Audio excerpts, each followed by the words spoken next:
well-regulated militia being necessary to the security of a free state. The right of the people to keep and bear arms shall not be infringed. Welcome to another edition of Bearing Arms, Cam and Company. My name is Cam Edwards. Glad you joined us on the program today. We're going to be talking with Holly Sullivan of the Connecticut Citizens Defense League here in just a moment about the slow walking of the Second Amendment rights of Connecticut residents, which is ongoing at the moment. Meanwhile, President Joe Biden giving us a reminder of his anti-gun attitudes during a CNN town hall meeting on Wednesday evening. The president talking about his efforts to reduce violent crime said, quote, "Whether it's a 9mm pistol or whether it's a rifle, it's ridiculous. I'm continuing to push the elimination of a sale of those things, but I'm not likely to get that done in the near term." That's right. President Joe Biden talking about not just a ban on modern sporting rifles, the most commonly sold rifle in the country, but a ban on handguns, which the Supreme Court has flat out said is unconstitutional. So if we had a press corps that was worth anything, there'd be some follow-ups to Jen Psaki today saying, well, you know, the Supreme Court has said you can't ban handguns. So what the hell was Joe Biden talking about when he said he wanted to ban handguns? Is he trying to pack the court? What's going on here, Jen? I don't think we're going to see those questions from the White House press corps. Maybe from, the Fox reporter. But I suspect that the White House is going to get a pass on this. Biden is correct, by the way, that he is not likely to get that done in the short term, not without nuking the filibuster, packing the court, and, by the way, ripping up the Constitution and the Bill of Rights into shreds. But it's nice of him to remind us that that is the clear intention and that is the ideology of anti-gun politicians like himself and his allies like Chuck Schumer and Nancy Pelosi, and of course the gun-grabbing groups like Everytown for Gun Safety, Brady, Giffords, and the like. Now in Connecticut, we're watching what's going on where Governor Ned Lamont is overseeing what was supposed to be an upgrade to the state's background check system for gun purchases. Instead, that upgrade has caused the complete failure of the system. And as a result, you've got an untold number of residents right now who are unable to exercise their right to keep and bear arms because they're unable to legally purchase a firearm to do so. I tell you what, all of this, it's just ridiculous. Kind of makes you miss President Trump, doesn't it? A lot of people do. Well, listen, before we get to our conversation with Holly Sullivan, let's talk about a special offer that you do not want to miss. Now's your chance to win one of 6 signed photos of President Trump. These were hand-signed by President Trump, and soon one could be hanging up in your house. President Trump signed these photos. You want to make sure that all of his supporters had the chance to win one, and now's your chance. All you have to do is text CAM to 55404 today for your chance to win a beautiful photo of President Trump, First Lady Melania Trump, hand-signed by President Trump himself. And by texting CAM to 55404 right now, you'll get exclusive double entry activation for a limited time. Again, text CAM, that's C-A-M, to 55404 to have your name entered twice to receive a hand-signed Trump photo. You don't want to miss this. Contest ends soon. Paid for by the National Republican Senatorial Committee. All right, so let's turn our attention now in earnest to what's going on in Connecticut, where the Connecticut Citizens Defense League asking a federal judge now to get involved and do something about the unconscionable and I believe unconstitutional delays in purchasing a firearm in the state. Holly Sullivan with the Connecticut Citizens Defense League joined us just a short time ago. Take a look and a listen. Holly, thanks so much for coming on the show. It's good to talk with you today. Thanks for having me. I appreciate it. Yeah, absolutely. So first of all, let's talk about why the Connecticut Citizens Defense League has gone back to court here. I know that you filed this lawsuit last year regarding Governor Ned Lamont's executive order that basically shut down fingerprinting services, which in turn prevented any new gun owner or would-be new gun owner from being able to purchase a firearm in Connecticut. But we've got some new problems, right? I mean, the governor rescinded that executive order after a judge said, look, you're violating people's constitutional rights. But now it seems like gun sales have come to a screeching halt again.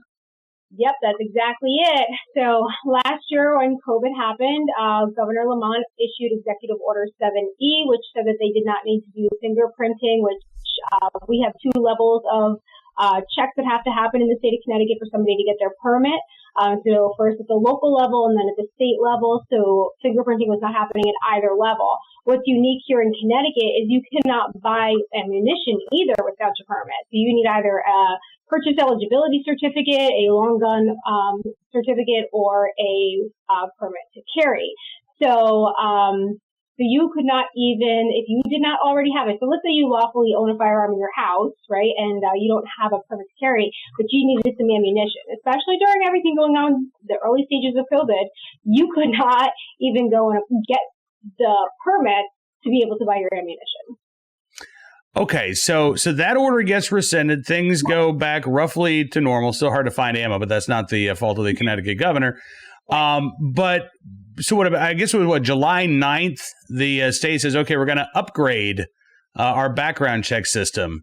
But instead of upgrading the background check system, it looks like they've crashed the background check system. Yeah, it's horrendous. So there's two issues going on here. They're going to upgrade their fingerprint system. So again, people that were going for their permits, fingerprinting stopped at the local level again because apparently the local municipalities could not submit the fingerprints to the state. And then on top of that, in the state of Connecticut, instead of going through the federal NICS system that almost every other state uses, we have to have something special because they don't trust the federal NICS system because somehow they believe that Connecticut can do it better. But clearly they can't do it better because the system is virtually non-existent right now. So we have FFLs here in the state that will call for thousands of times over an 8 or 10 hour workday and will not get through one. There's thousands of customers backed up, and sadly, customers will go to a different store thinking they'll have a different result, and that's just not the case. Every gun store, every FFL in the state is affected. This is amazing. And if you go out of state, let's say you drive to New York, you try to purchase a handgun there. Well, they still got to ship it back to your FFL in Connecticut. You still have to go through the background check there. So, it sounds like there is no workaround at this point. Yeah, there's no workaround. And that said, especially for first-time gun buyers, they might not understand that, right? They're frustrated. So they go, I'm going to go buy one online, and I'll ship it to my guy here. Well, your guy here can't do any better. And it has absolutely no fault of the shops, no fault of the FFLs. They're doing everything they possibly can. Their salespeople are going through heck right now. And it's a hard time, but essentially, the industry is shut down here in Connecticut. And you guys have no idea when that's going to change because this shouldn't have happened in the first place. The state says, all right, we're going to have this, I said it was supposed to be like a 2 or 3 day pause where they, rolled out this new system. Now it's been almost 2 weeks. Yep. And I know Lamont has said, well, we're working on it. Not good enough. The federal judge who originally decided that Governor Lamont's executive order was unconstitutional said if people don't have the ability to acquire a firearm, then their right to keep and bear a firearm is clearly being infringed on. Mm-hmm. So what are you hoping this judge will do now? Well, we need an immediate solution for these FFLs. Whatever it takes to give them immediate relief has to happen. If that means going to federal NICS like every other, New York State I'm about 8 minutes to the New York State border right now, but I'm in the state of Connecticut. What difference is there in safety and quality if a firearm can be purchased 8 minutes away versus here? Whatever has to be done that the state needs to fix it, the FFLs need relief immediately. The customers, there are women out there that are trying to buy their very first handgun, that they might have a need for self-defense. I want to hear from those women. I want to hear their stories. I want to know what's going on. I want to be in touch with people in the state because they are out of luck. There are women that have been waiting that are in desperate need and cannot get means to self-defense. Absolutely. All right. So how can folks contact the Connecticut Citizens Defense League if they do want to share their stories with you? Sure. So my email address is simply president@ccdl.us. There is a website, ccdl.us. And get in touch with us. We're on Facebook. We're on social media, mostly Facebook. There's a group. There's a page. Find us, and we will be in touch. I've got 19 amazing executive committee members. Between the 19 of us, we will be in touch with you. Excellent. And do you know, obviously, you've requested this emergency status hearing. Any expectation as to when the judge might respond to that request? There's an additional meeting scheduled for tomorrow. So parties need to come back with information in front of the judge tomorrow. So we are eagerly awaiting that. All right. Well, listen, keep us updated, Holly. Thank you for fighting the good fight up there, and all the folks at the Connecticut Citizens Defense League. We've got your back, and please let us know what we can do to help. Thank you. I appreciate that. One thing that people can really do right now is donate. We are at the absolute, we're in the heat of litigation right now, briefs being filed, all of that stuff. ccdl.us/donate. There's a donate link right when you go on our website. We really could use all the support that we can get in the 2A community. We just need everybody to stand together. So thank you. Absolutely. We'll be talking to you very soon. Holly, thank you so much for joining us on the program today. Thanks, Cam. Appreciate Holly joining us on the program. We're going to give you any updates on the website, maybe online during the show on Monday. But look for updates tomorrow afternoon or over the weekend at BearingArms.com from the hearing that is supposed to take place tomorrow. Now, before we get to today's Armed Citizen story, our good deed of the day, and our recidivist report, we've got another little treat for you. It's Friday. It's the last, or actually it's not Friday. It's Thursday. But we don't do a Cam and Company on Friday, so it is the last show of the week. And last week, we kind of give you a double dose of something. We had 2 different guests. So we're going to do the same this week, too. My friend Kurt Schlichter has a brand new book out right now. Today is actually the launch day for the new book, The Split, which is the latest Kelly Turnbull novel. I know a lot of you enjoy the Kelly Turnbull books. So Kurt joined us to talk about the plot of the Split, as well as what it's like writing these books and the growing fan base as well. Take a look and a listen. Mr. Schlichter, thanks for joining us today, sir. Word up. I've got my Wilson Combat shirt, and I'm ready for action. Well, it's a good day to be ready for action because today is the day that your latest Kelly Turnbull book drops. And this one, I think, not quite ripped from the headlines, at least not right now. Maybe, who knows, a year from now, maybe next November, The Split. So what can you tell us about the latest book, Kurt? Are we going back in time? Or are we going to actually figure out and learn more about how the country fell apart in Kelly Turnbull's universe? Well, as you know, I have been jumping around temporally, chronologically, in the book. The first one, People's Republic, is kind of 10, 15 years in the future. Then I go to Indian country. That's much closer to the present. Then I go back to the future, a couple books, and then I go all the way back to the country breaking apart. This is right after that. This is about 6 months after Crisis, which is the last one. And book's out and selling. It hit 42. Probably would have hit lower if Amazon hadn't had its algorithm say, wait a minute, there's obviously something wrong here. This guy can't be selling these many books, and we fixed that. It's hovering at about 60 now. Today is my big pimpin' day. And I got up at 2:30 for our mutual friend, 2:30 California time. Oh, no, 2 o'clock California time for our mutual friend, Larry O'Connor.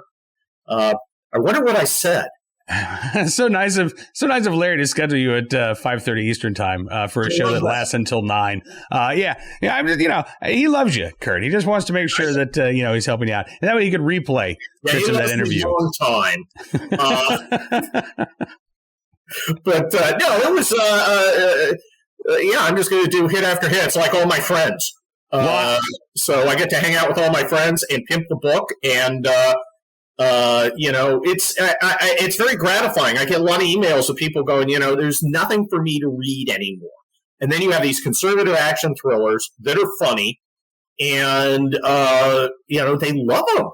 I mean, and my favorite is when they'll start doing, like, you remember the William Shatner SNL where the kids are at the Star Trek convention and they're like, when you went in that room in episode 6, what was the room number? Yeah. And they'll be doing that to me. They'll be like, hey, at this point, the guy goes in the car, but, he didn't have a watch when he got in, but he had one later. What was up with that? Is it a magic watch? I'm like, But haven't you ever heard of smartwatches, kids? Yeah, come on. That is funny though that but clearly that shows that you not only have an audience for these books, but that you've got a fan base for these books, right? And there's a difference. I mean, there are those folks who will pick up the book, oh, that sounds interesting, but then the fan base is eagerly anticipating the next adventure. They're eagerly awaiting the next chapter. And that makes a difference, I think. It does. It's great in the sense that I know that a bunch of people are going to get the book, but it kind of puts a little pressure on you. I don't want to disappoint people. And each book is different. This isn't like some of the guys who write thrillers write the same thriller every single time. And you see the same beats and everything. And, more power to them. That's not what I'm interested in. I want to do something different every time. And each book is different in tone, in plot. Obviously there's some similarities, but I basically, go and lift from my favorite movies, but different ones in each one. If you like, let's see, which one? Heat is a big influence on this one. Okay. Wildfire was Escape from New York. It's just a Zulu and Crisis. I want to make it like a greatest hits album, so there's no filler, right? So it's all good songs. So what can happen next that people are going to like? I try to avoid I shouldn't do that because people like it, but, for some arbitrary reason, I just shouldn't. So I do it. And, that's why there's so many Easter eggs in there. Well, I think the Easter eggs are one of the things that make it so fun to read. And by the way, I'm waiting for the book that's based on Adventures in Babysitting. I'm lobbying for that to be the next Kelly Turnbull. Elizabeth Shue makes a guest appearance. Keith Coogan, a criminally underrated Keith Coogan. But at the same time, that is one of the things that I think people really do like about the book is that it does have humor and it does have those little Easter eggs. And so, again, I think that helps build up that universe, helps you both get into the book, but it also helps you, when you see that Easter egg, you can smile, you can wonder how many other people got it. Yeah. I'm curious, considering that you're dealing with not necessarily an alternate future, but a potential future for all of us. How do you wrestle with real figures in this sort of fictional world?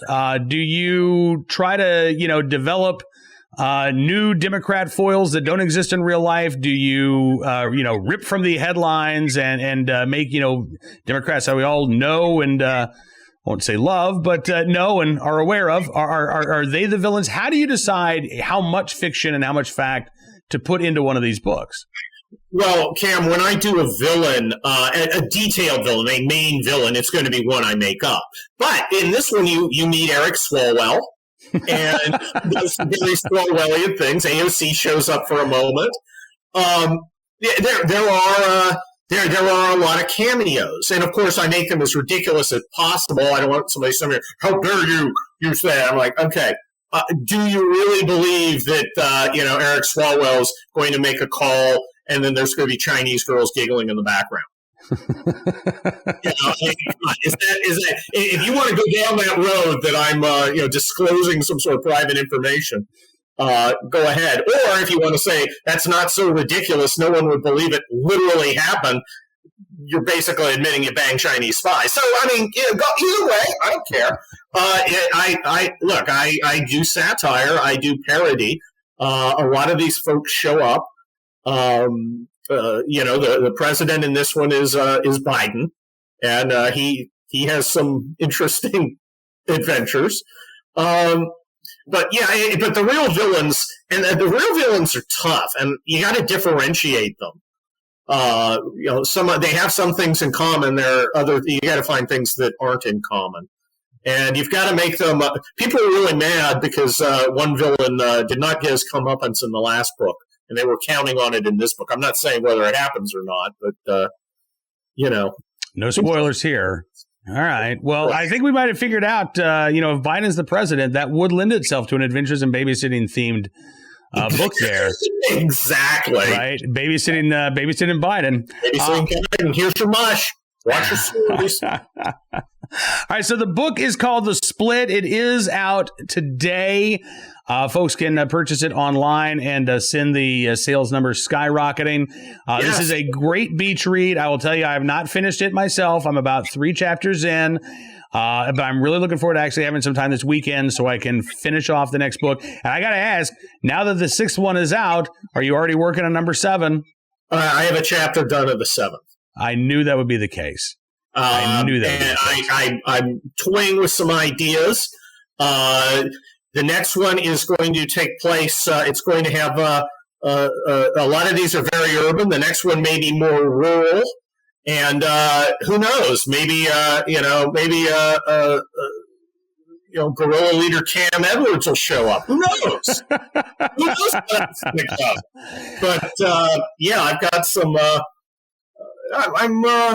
Look, it's so much fun writing these things. It's so much fun doing it. I mean, it takes a long time, and you're focused, and you feel guilty if you're not writing until the book is written. But I really enjoy them, and I think other people enjoy them. And I love the idea of doing conservative art, which is what culture, which is what Andrew Breitbart told us to do. Mm-hmm. Go out and do it. Stop whining. I whine about it a lot in my town hall column today, Destroy Hollywood. You should read it. I reimagine Animal House. Oh, fantastic. All right. Well, I always try to read your columns, Mr. Schlichter, but listen. You do. And I'll give a little preview. In the new Animal House, the character of Niedermeyer is renamed Millie. So that happens. Excellent. All right, listen, go pick up a copy online. You can just download it right to your e-reader. The Split by Mr. Kurt Schlichter. Kurt, as always, sir, appreciate you spending some time with us. Best of luck with the new book, and I'll probably talk to you like in 2 weeks when your next book comes out. Yeah, you'll probably talk to me in 2 weeks when the next one comes out. All right, brother. We'll talk to you soon. Thanks for having me. Thank you, Mr. Schlichter, for joining us on the program. Go out and buy his book. Right now, though, we're going to turn our attention to today's Armed Citizen story, our good deed of the day, as well as our recidivist report. We will start there with a case out of New Orleans, Louisiana, where a woman known as the Voodoo Bone Lady, accused of a shooting for the second time in the past 2 years. The Voodoo Bone Lady, that's the name of her French Quarter Cemetery tour. The court system knows her as Onassis Bloomberg, 42 years of age, and police say she shot a man Wednesday afternoon during a domestic dispute in Algiers, just across the river from the French Quarter of New Orleans. Police say they detained Bloomberg at the scene, booked her with aggravated battery.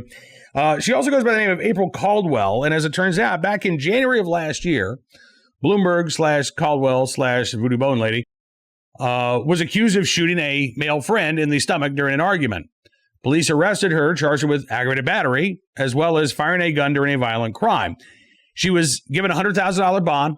She posted that bond. She was free. A couple months later, the Voodoo Bone Lady was in court and pleaded, she entered an Alford plea, which means that she acknowledges that there is evidence of her guilt, but she's not saying she's actually guilty.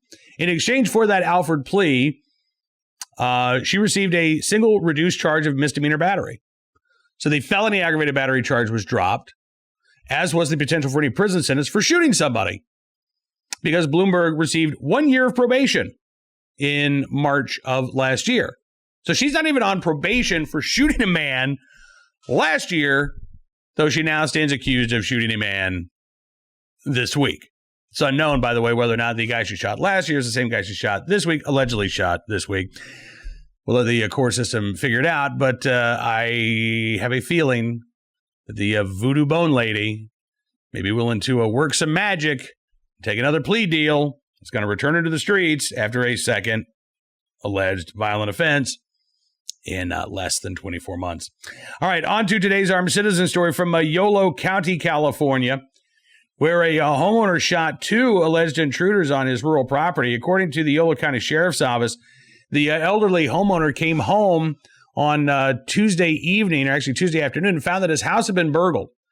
A gun had been stolen, other items had been stolen, and then Tuesday night, about 9 o'clock, he sees headlights there on his rural property, and he's not expecting any visitors, so he goes outside. He's confronted by a male suspect and a female suspect who accost him. He fires shots in self-defense, according to the sheriff's office.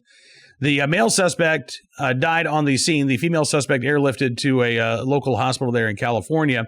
The sheriff's office says the investigation continues, but at this point, it really does sound like it was a case of self-defense. They describe the homeowner as cooperative. They also point out, by the way, that the suspects both had recent and violent criminal histories. So we'll see what the Yolo County prosecutor does with this case. But again, right now, sure looks like a case of a guy saving his life out there in rural California. Finally today, our good deed of the day. This looks like a good Samaritan in the right place at the right time, willing and able to do the right thing to help a woman trapped in a submerged car. This was in Melbourne, Florida.